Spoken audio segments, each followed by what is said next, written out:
잘 들립니다. 우리 시편 40편 40절 1절부터 5절까지 우리 교독하도록 하겠습니다. 내가 여호와를 기다리고 기다렸더니 귀를 기울이사 나의 부르짖음을 들으셨도다. 나를 기가 막힌 웅덩이와 수렁에서 끌어올리시고 내 발을 반석 위에 두사 내 걸음을 견고하게 하셨도다. 새 노래 곧 우리 하나님께 올릴 찬송을 내 입에 두셨으니 많은 사람이 보고 두려워하여 여호와를 의지하리로다. 여호와를 의지하고 교만한 자와 거짓에 치우치는 자를 돌아보지 아니하는 자는 복이 있도다. 같이 시작. 여호와 나의 하나님이여 주께서 행하신 기적이 많고 우리를 향하신 주의 생각도 많아 누구도 주와 견줄 수가 없나이다. 내가 널리 알려 말하고자 하나 너무 많아 그 수를 셀 수도 없나이다. 아멘. 우리 오늘 40편은 5절까지만 봐도 너무나 큰 은혜가 있어서 5절까지만 짧게 보도록 하겠습니다. 핵심 구절이 2절이라고 생각합니다. 2절 같이 한번 다시 읽어볼게요. 시작. 나를 기가 막힐 웅덩이와 수렁에서 끌어올리시고 내 발을 반석 위에 두사 내 걸음을 견고하게 하셨도다. 유명한 핵심 구절이죠. 기가 막힐 웅덩이와 수렁에서 나를 끌어주시는 하나님, 그렇죠? 그래서 나를 어떻게 해요? 반석 위에 세워주시는 하나님이시다. 여러분, 우리들에게 기가 막힐 웅덩이는 무엇일까요? 사실 주변에 누군가에게도 도움을 기대할 수 없는 기가 막힌 상황들이 있죠. 우리가 인생을 살아가다 보면 그런 상황들을 만나게 되어 있습니다. 자, 그런 상황에서도 여러분, 하나님은 우리를 구원하셔서 반석 위에 두시는 분임을 믿으신 여러분 되시길 바랍니다. 다윗에게 찾아왔던 인생의 고난, 기가 막힐 웅덩이, 그런 상황이 지금 있었던 것 같아요. 찾아보니까 사무엘상 30장에 보면 시글락이 있었는데 시글락에서 어떤 일이 벌어졌냐면은 전쟁터에 나갔다가 돌아옵니다. 돌아와 보니까 아멜렉이 와가지고 불 다 질러버리는 거예요. 그리고 처자식 다 끌고 가버립니다. 그리고 그런 상황에서 다윗과 함께했던 그 부하들, 전쟁에 함께 나갔던 그 부하들이 등을 돌리고 다윗을 죽이려고 이제 달려듭니다. 자, 이런 고립무원, 그렇죠? 환경도 어렵고 자기를 믿고 따랐던 부하들도 등을 돌려서 자기를 죽이려 하는 그런 상황. 그런데 그때 다윗이 했던 일이 뭐냐? 하나님으로 힘입어서 일어섰다. 이게 오늘 고백의 어떤 배경이 되는 것이죠. 우리가 지난번에 창세기를 봤는데 기가 막힐 웅덩이 하면 요셉이 생각나지 않습니까? 그렇죠? 웅덩이에 빠졌죠. 자, 요셉이 죽어야 돼요. 웅덩이는 항상 물이 있거든요. 그런데 물이 없는 거예요. 그때 하나님께서 또 하늘을 보고 그 웅덩이에 빠졌지만 하늘을 보고 하나님께서 도움을 청했을 때, 그럴 때 이제 웅덩이에서 건져지는 인생이 된 것을 우리는 볼 수가 있습니다. 그래요. 웅덩이는 어떤 것을 상징하느냐? 도저히 빠져나올 수 없는 그런 상황을 말하고 있는 것입니다. 기가 막힐 웅덩이라는 것은 뭐냐면, 여기서 기가 막힌다는 것은 뭐냐면 사다리가 없는 그런 웅덩이를 말하는 겁니다. 빠져나올 수 없는 그런 상황. 수렁이라는 것이 뭐냐? 수렁이라는 것이 도저히 빠져나올 수 없는, 자기의 힘으로 빠져나올 수 없는 그런 무기력한 상태, 아무것도 보이지 않는 그런 암흑 같은 상태, 그런 상황들이 우리 인생에서 있다라는 것입니다. 오늘 다윗에게 배워야 됩니다. 그런 상황이 올 때 아주 심플하죠? 우리가 배워야 된다. 그런 상황에서 어떻게 우리가 해야 되는가? 1절에 답이 있습니다. 같이 읽어볼게요. 시작. 내가 여호와를 기다리고 기다렸더니 귀를 기울이사 나의 부르짖음을 들으셨도다. 기가 막힌 웅덩이에 그런 빠져있을 때 첫 번째 해야 될 것이 뭐냐면 기다리고 기다렸다, 이렇게 얘기합니다. 기다리고 기다렸다. 그렇죠? 여러분, 성경에서 같은 단어가 2번, 3번, 4번 나온다 강조하는 것입니다. 이것은 뭐냐면 한 번, 2번 기다린 것이 아니라 어떻게 해요? 하나님의 응답할 때까지 기다렸다라는 것입니다. 여러분, 우리가 기도할 때 있죠? 어떤 문제를 놓고 기도할 때 언제까지 기도해야 됩니까? 하나님이 응답 주실 때까지 기다려야 돼요. 내가 먼저 포기하면 안 돼요. 내가 기도하지 않습니까? 여러분, 잊지 마세요. 기도는 내가 하나님께서 응답하실 때까지 기다려야 되는 거예요. 반드시 하나님께서 응답하십니다. 그래서 포기만 하지 않고 끝까지 우리가 나아가면은 어떻게 해요? 하나님께서 응답을 주십니다. 그 기도의 원리예요, 원리. 그래서 여러분, 아무리 문제가 있고 어려움이 있잖아요. 그렇죠? 우리가 감당할 수 없는 수렁과 구덩이에 빠졌을 때 첫 번째 해야 될 것은 뭐냐면 기다리고 기다려라. 하나님께서 응답하신다. 기다릴 때 두 가지가 필요합니다. 하나님에 대한 신뢰가 필요해요. 신뢰하셔야 됩니다. 하나님 반드시 응답하신다는 신뢰가 있어야 돼요. 그리고 어떻게 해요? 끈기 있게 의지를 가지고 하나님을 기다려야 됩니다. 그렇게 기다리면 하나님 응답하십니다. 그런데 주의할 것이 있습니다. 그냥 기다리는 것이 아닙니다. 뭐라고 얘기하냐면 귀를 기울이사 나의 부르짖음을 그렇죠? 들으셨도다. 다윗은 웅덩이에 빠졌어요. 그런데 어떻게 했다고요? 거기서 부르짖었다라고 이야기를 합니다. 여러분, 우리가 문제 만나고 고통 가운데 있을 때 기다리십시오. 그러나 그냥 기다리지 말고 하나님을 부르짖는 여러분 되시길 바랍니다. 왜 그렇습니까? 우리는 고아가 아니기 때문에 그래요. 고아가 아니기 때문에. 전능하신 하나님이 우리의 아버지이시기 때문에 부르기만 하면 된다는 것입니다. 아버지, 그렇죠? 아버지. 아버지가 이렇게 말씀하셨어요. 요한복음 14장 13절에 제가 읽어드릴게요. 너희가 내 이름으로 무엇을 구하든지 내가 행하리니 아멘. 이는 아버지로 하여금 아들로 말미암아 영광을 받으시게 하려 하심이라. 그러니까 우리가 구하기만 하면요 하나님께서 응답하시고요 행하십니다. 왜 그렇습니까? 당신의 영광을 드러내기 위해서. 이것이 하나님의 약속인 거예요. 그래서 여러분 구하시기만 하면 되는 거예요. 제가 중학교 2학년 때 구덩이에 빠졌습니다. 인생의 구덩이에 빠졌어요. 중학교 2학년 때 아버지가 이제 간암으로 돌아가셨어요. 아버지가 돌아가시고 나니까 정말 깜깜한 거예요. 아무것도 할 수 없는 그런 상황입니다. 가정에 기둥 하나가, 절대적인 기둥이죠. 여러분 뭐 아버지가 돌아가신 분들은 잘 아실 거예요. 아버지가 어린 나이에 돌아가시니까 어머니도 여자잖아요. 그렇죠. 누나도 여자고. 남자로서 무게감이 있는 거죠. 그래서 제가 아버지가 돌아가셨다는 소식을 듣고 교회로 달려갔습니다. 교회로 믿음이 뭐 있겠습니까? 교회로 가갖고 제가 기도했어요. 하나님, 이거 어떻게 해야 됩니까? 절망 가운데 있습니다. 두렵습니다. 두렵더라고요, 정말로. 그런데 그때 하나님께서 메시지를 주셨어요. 어떤 메시지를 주셨냐면 나를 아버지라 부르라. 제가 그때 처음으로 하나님을 아버지라고 불렀습니다. 제가 기억이 나는데 믿음이 없는 제가 하나님께 육신의 아버지가 돌아가시니까 교회로 찾아가서 기도한 거예요.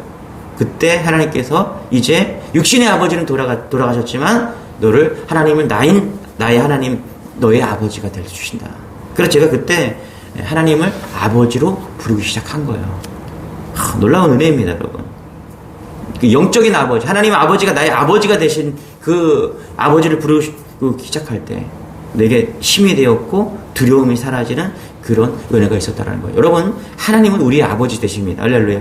네. 아버지라고 이름 부르실 때 그와 같이 우리를 내버려 두지 않고 우리에게 응답하시는 분임을 믿는 여러분 되시길 바랍니다. 이것이 우리가 구덩이에 빠졌을 때 해야 될 일이에요. 근데 여기 보면은 뭐라고 하냐면 내 귀를 기울이신다 이렇게 얘기합니다. 다윗은 어떤 하나님을 신뢰했냐면 자기가 부르기만 하면은 하나님께서 달려온다는 것을 분명히 알고 있었습니다. 시편 70편 1절에 이렇게 말합니다. 제가 읽어드릴게요. 하나님이여 나를 건지소서 여호와여 속히 나를 도우소서. 똑같은 거죠. 그렇죠? 오늘 40편의 고백이 70편의 고백이 똑같습니다. 하나님이여 나를 건지소서 여호와여 속히 나를 도우소서. 다윗은 분명했어요. 자기가 하나님의 이름을 아버지라고 부르기만 하면 하나님께서 달려와 주신다는 것을 알고 있었습니다. 그래서 시편 70편 1절을 세 번역으로 읽어드리면 이렇습니다. 제가 읽어드릴게요. 주님 너그럽게 보시고 나를 건져주십시오. 주님 빨리 나를 도와주십시오. 무슨 얘기예요? 하나님 빨리 와서 나를 건져달라고 지금 이야기하는 겁니다. 이것은 다윗이 하나님에 대해서 부르기만 하면 하나님은 빨리 달려오신다는 분임을 철저하게 믿고 있었다는 거예요. 다윗이 어떤 상황이 있는지는 잘 알 수 없지만 그는 기가 막힌 상황에 지금 처해 있는 거예요. 자기 힘으로는 도저히 어떤 것을 감당할 수 없는 그런 절망 가운데 구덩이에 빠져 있는 겁니다. 자기 힘으로 도저히 할 수 없는. 여러분 다윗이 누굽니까? 골리앗을 싸워서 1대1로 싸워서 이긴 전쟁 영웅입니다. 그렇죠? 군사들을 데리고서 전쟁에 나가서 수백 번 그런 승리한 전쟁 영웅입니다. 그런데 그가 아무것도 할 수 없는 천천히요 만만이라고 불렸던 그 다윗이 아무것도 할 수 없는 그런 상황에서 했던 일이 뭐냐면 하나님 나에게 빨리 와주십시오. 다윗은 자기가 하나님의 이름을 부르기만 하면 언제든지 달려오신다는 것을 믿는 그런 믿음이 있었다는 것입니다. 여러분 우리가 이런 믿음이 있어야 됩니다. 하나님이 살아계시다는 것은 뭐냐면 우리가 기가 막힌 웅덩이에 있을 때도 하나님의 이름만 부르기만 하면 하나님은 우리의 응답하신다는 사실을 잊지 않는 여러분 되시길 바랍니다. 그래서 첫 번째 기다려야 되고 그냥 기다리면 안 되고 부르짖으면서 기다려야 된다. 여러분 다른 종교는 고행을 통해서 그리고 선한 행위를 통해서 어떠한 무언가를 통해서 하나님께 가는 거예요. 다른 종교는. 그들이 믿는 신께 가는 겁니다. 그런데 예를 들어서 캐톨릭이라고 생각합시다. 그들이 믿는 그 열심, 기도, 그 다음에 물질을 통해서 그들은 노력하면 지옥에 있던 사람도 하나님께 갈 수 있다라고 말합니다. 되게 그렇죠? 놀라운 진리죠. 그렇죠? 그 비진리죠. 말도 안 되는 거죠. 근데 뭔가를 해야 돼요. 그래야지 닿을 수가 있습니다. 신께 하나님께 닿을 수가 있어요. 이슬람도 마찬가지입니다. 자기의 목숨을 바쳐서 뭔가를 하면은 자기의 가족이 다 구원받을 수 있다라고 이슬람도 말하기 때문에 그들도 가서 전쟁에 나가서 테러를 하고 막 그러는 거예요. 내가 죽으면 목숨을 걸고 이게 보이면 그걸 통해서 가족이 구원받는다. 그렇게 믿고 있는 사람들이 그런 사람들. 여러분 오직 기독교만이 하나님께서 이 땅에 오셨습니다. 할렐루야. 종교가 다른 거예요. 다른 종교와 우린 신앙이기 때문에 하나님께서 우리에게 오신 겁니다. 그 아들을 보내주신 거예요. 우리가 올라갈 필요가 없는 거예요. 하나님께서 오신 겁니다. 지금 내가 구덩이에 빠져 있다는 것만 하나님께서 아시면요. 하나님께서 구원에 베풀어 주시는 거예요. 하나님 응답하시는 겁니다. 그래서 우리는 철저하게 하나님께 신뢰하고 기다리면서 하나님의 이름을 부르기만 하면 되는 것이 우리의 믿음이다. 얼마나 좋은 하나님이십니까? 그렇죠? 이게 진리 되는 것이죠. 우리 3절 같이 한번 읽을게요. 시작. 새 노래 곧 우리 하나님께 올릴 찬송을 내 입에 두셨으니 많은 사람이 보고 두려워하여 여호와를 의지하리로다. 아멘. 그렇죠? 새 노래, 그렇죠? 역전의 명수, 그렇죠? 하나님은 우리의 삶과 상황을 얼마든지 바꿀 수 있는 분이심을 믿는 여러분 되시길 바랍니다. 이 새 노래로 불렀다는 것은 뭐냐면 새로운 노래로 하나님을 찬양했다는 것이 아니에요. 뭐냐면 지금까지 불러왔던 노래가 힘이 없었는데 이제 그 노래를 하나님이 함께 하시니까 어떻게요? 새 노래, 역전의 노래가 되었다는 것입니다. 그렇죠? 지금까지 어제까지 불렀던 노래가 힘이 없고 절망 가운데 불렀던 노래인데 오늘 하나님의 역사, 하나님이 나와 함께 이름을 불렀더니 하나님께서 나에게 어떻게 해요? 그 절망의 노래가 새 노래가 된 거예요. 힘 있는 노래가 되고 생명의 노래가 된 것입니다. 2층 집에 불이 났어요. 2층 집에 불이 났는데 서둘러 집을 빠져나오다가 겁에 질린 막내가 엄마 손을 뿌리치고 2층에 뛰어 올라갔습니다. 잠시 후에 아이는 연기가 가득한 창문 밖으로 얼굴을 내밀듯이 미친 듯이 막 울어댔습니다. 밖에 있던 아이의 아버지가 얘야 내가 잡을 테니까 뛰어내려 이렇게 외쳤습니다. 그러자 아이가 외칩니다. 아빠가 안 보여.